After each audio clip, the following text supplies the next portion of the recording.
Welcome to Calming Harp, the sounds of David's Psalms. I'm glad you've joined us for this brief moment we share together. I will be playing some of the music that has been brought out of the Psalms. My name is Steve Reese. I play the harp, and over the last several years I've been bringing the sounds of David's Psalms into recordings.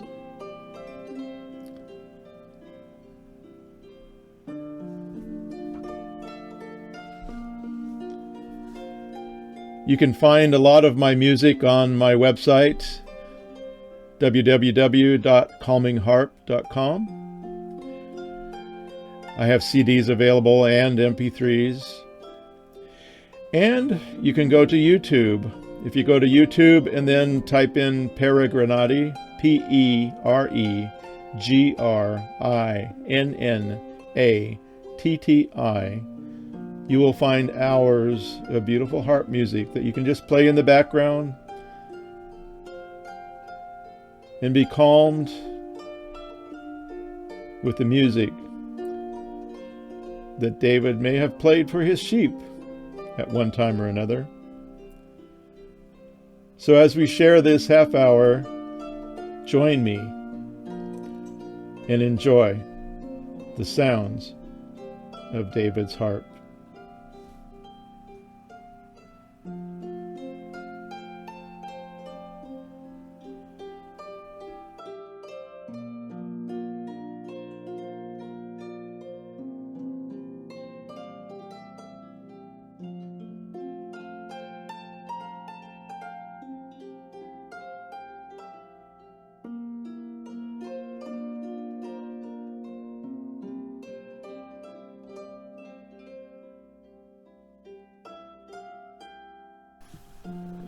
Well, thank you for joining me again for this next week's session. I wanted to continue with the Psalms of Aliyah, or the Psalms of Ascent. Remember, Aliyah means to come up. And if you've been to Jerusalem, you know that when you land at Ben Gurion Airport, you're at sea level, Mediterranean Sea. And then you come up 3,000 foot of elevation to Jerusalem. Now, if you happen to be in Jericho on the other side, almost down into the Dead Sea level, you're at minus 1,000 or so. And so now you come up 4,000 feet. So you do come up to Jerusalem, and that's what these Psalms are all about. One of the things that I have thought for many years, and many theologians have taught this, and that is that these Psalms of Aliyah were songs that were sung as the pilgrims would come up to the feasts. Remember, in the time of Yeshua or Jesus, the pilgrims would come to Jerusalem 3 times a year for Passover or Pesach, for the Shavuot, which is the Feast of Weeks, and then for Tabernacles, or the ingathering, or the Tabernacle Feast of Sukkot. And 3 times a year then, everybody would come up to Jerusalem. Now, it wasn't everybody, because remember, some people would stay behind every 3rd year, and the other 2 would go up. And that's one of the things we discovered as we were reading one time in the Torah. So it wasn't that everybody went every year, but there was a feast that the majority would go up to 3 times a year. Now, that's a wonderful thought even in and of itself, but I was in Jerusalem back in 2006, actually when I started understanding the frequencies, and I had made it my project to talk with rabbis and historians and archaeologists and such, to find out if anybody really knew what David's music would have sounded like. And I got several good ideas, but the reality was nobody had found sheet music in an archaeological dig, so that was off. But what I did find, I went to the Temple Institute one day, and they were giving a demonstration of a model of the temple.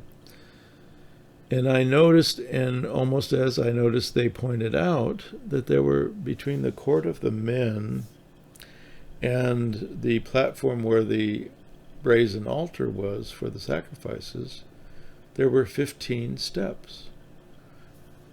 And it was believed that on each of those steps every morning, one of these Psalms of Ascent would be sung. So the priests were singing songs of coming up on each of the steps every morning. You start with Psalm 120 and you go through Psalm 134. There are 15 Psalms of Ascent. And so this is another belief of why these Psalms were written by King David.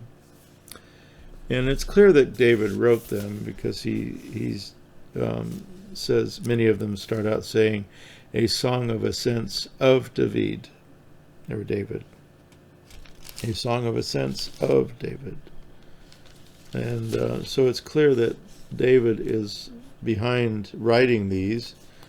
And it's also, we also know that in Chronicles it says that he actually set up courses of priests that would actually sing in these different. It said they would. He set some up to prophesy on instruments such as the harp, not just play them, but prophesy on them, which is a very interesting idea in and of itself. He also set up the singers and the other instruments. And it says, even in one place, it says that he invented instruments. And at that point, I sometimes tell people, I think David maybe invented the bigger harp, because maybe the little harp, the Davidic harp we call it, the 10-string, may have been a little bit small for him, and he may have upgraded to, and in the Hebrew language there's actually two different words for harp. One is the kinor. Interestingly enough, the word for the violin today in modern Hebrew is kinor. So you can see that it's, and even the Lake of Galilee, the Sea of Galilee, is called the Kinneret, which because it has the shape of a kinnor. And then the other word for harp that we see frequently, especially in David's Psalms, is the nevel, which is the same word as gourd. So you can see the relationship of a large sound box or hollow, like a gourd would be, for the harp. So we see that David had a very profound influence on not only writing these Psalms of Ascent, but also the setting up of the courses of priests, and even the making of instruments with which to prophesy. So I'm going to play the first psalm. This is Psalm 125, a song of ascents. Those who trust in Jehovah are like Mount Zion. It cannot be moved, but endures forever. As the mountains are around Jerusalem, so Adonai is all around his people, both now and forever. For a scepter of wickedness will not rest over the land of the righteous, lest the righteous set their hands to evil. Do good, Adonai, to the good, and to those upright in their hearts. But as for those who turn aside to their crooked ways, Adonai will lead them away with the evildoers. So listen to Psalm 125 as I play the Psalms of David.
So that is Psalm 125. The next one we'll do is Psalm 126. I'll just do 126 and 127 today. So keep in mind that these Psalms are telling us something about what's going on in the temple, about what's going on with the righteous coming up to the feasts. And one of the things I believe I've mentioned a little bit as I've tried to interpret these chord progressions that come out of these psalms, I like to read the words of the psalm and think about, what are these words saying? What would those words sound like? Because music, after all, is an expression of thoughts in not just words, but in musical notes. And so Psalm 126 is titled in my scripture, I have the Tree of Life version here. It says, the joyful restoration of Zion, a song of ascents, when Adonai restored the captives of Zion. It was as if we were dreaming. Then our mouths were filled with laughter, and our tongue with a song of joy. Then they said among the nations, Adonai has done great things for them. Adonai has done great things for us. We are joyful. Restore us from captivity, Adonai, like streams in the Negev. Those who sow in tears will reap with a song of joy. Whoever keeps going out weeping, carrying his bag of seed, will surely come back with a song of joy, carrying his sheaves with him. So you can see that these psalms may have to do with going through some tough times as well. David didn't have it so easy all of his life.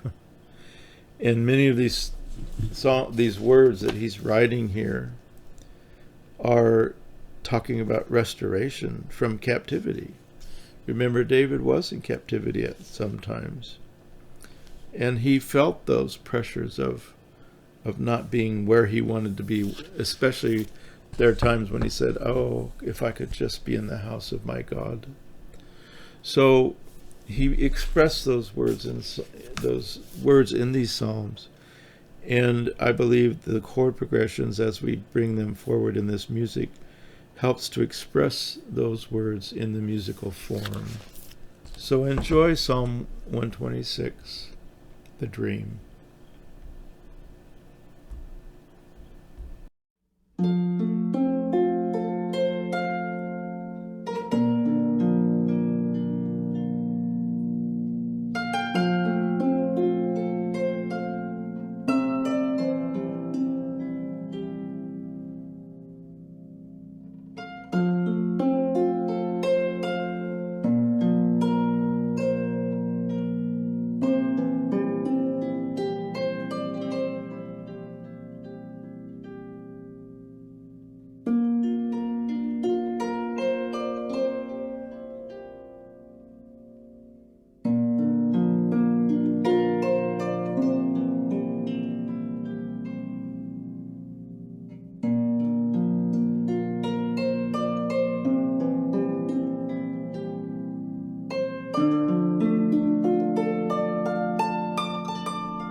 That's the Psalm 126, the restoration of Zion. Now, an interesting thing happens in Psalm 127. Instead of saying of David, it says a song of ascent of Solomon or Shlomo. So apparently Solomon got his hand in some of the action here. And so he apparently wrote this psalm to go along with psalms that his father had written. Now this is I call this Solomon's Temple. But here's the words of this psalm. A song of ascent of Solomon. Unless Adonai builds this house, the builders labor in vain. Unless Adonai watches over the city, the watchman stands guard in vain. In vain you rise up early and stay up late, eating the bread of toil, for he provides for his beloved ones even in their sleep. Behold, children are a heritage of Adonai. The fruit of the womb is a reward, as arrows in the hand of a mighty man. So are the children of one's youth. Happy is the man whose quiver is full of them. They will not be put to shame when they speak with their enemies at the gate. It's interesting. A lot of people I talk to really use this psalm as a favorite of theirs, and they use it to show the blessing of having the children surrounding them in their homes, at their tables, in the fields, out playing the games. A lot of the meetings we go to have families with quite a few kids, and each one of them considered them a blessing. And like it says here, like a quiver full.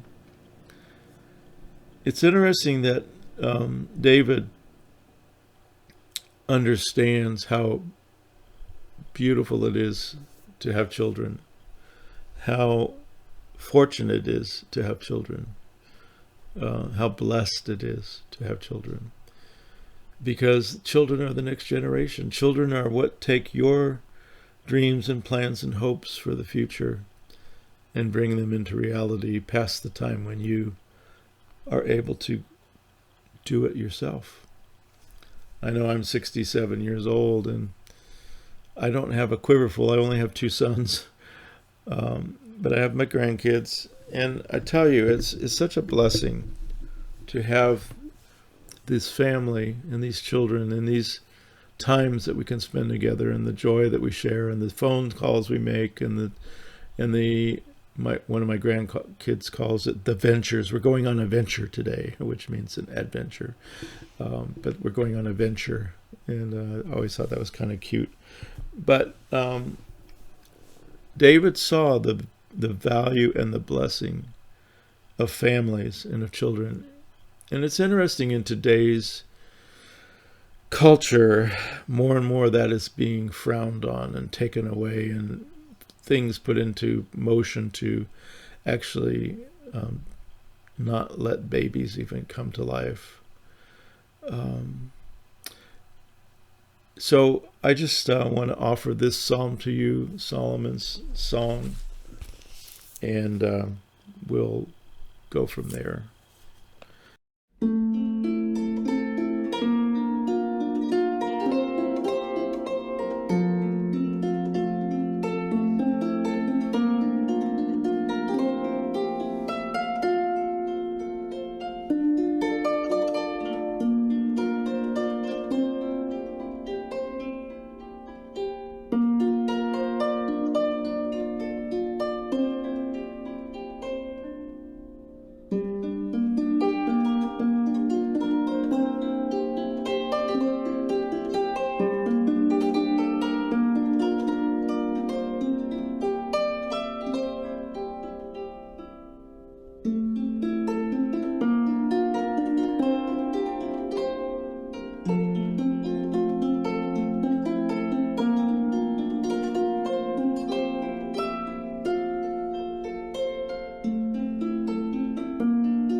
So those are the Psalms of Ascent. Well, 3 of them.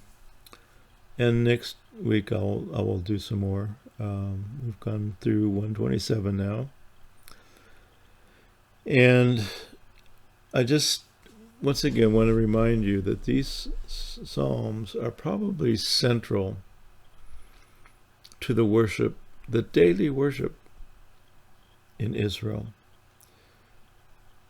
Even today, when I was visiting Israel just a few years back, in the Jewish quarter in Jerusalem, the old city, they continue the custom of having the morning service, the midday service, and the evening service. And those times center around the ancient times of when the sacrifices were presented daily in the tabernacle. I have many friends that set their clocks for 9 o'clock, 12 o'clock, and 3 o'clock so that they can have prayer every day. Remember, Daniel prayed openly and was put in the lion's den for that. And I know myself, I have to be honest and confess that I'm not always that faithful. But it is a challenge. And I believe that it's important that we do keep in touch with our Heavenly Father on a regular basis. I read Oswald Chambers' My Utmost for His Highest every day. And one of his frequent encouragements is that prayer is the same as breathing for the body. If we don't keep breathing, we don't last long. And if we don't keep praying, we don't do well either. David understood that, and he wrote these Psalms to be used for daily prayer and meditation, and even coming up to the feast times of celebration. So just think about that as you listen to these Psalms and carry it with you where you go. So I hope you've enjoyed our time together. Stay tuned, as I say. Little pun. I have many more songs to share with you. I have more to share about how this all comes together. And I pray that you will share and help people, especially those you see stressed, especially in these times that we're going through. Bring people to this calming and this peace and this rest that this beautiful music of the Psalms of David brings to each of our lives. Thank you for listening. Hope to see you next week. Many, many blessings to you all today.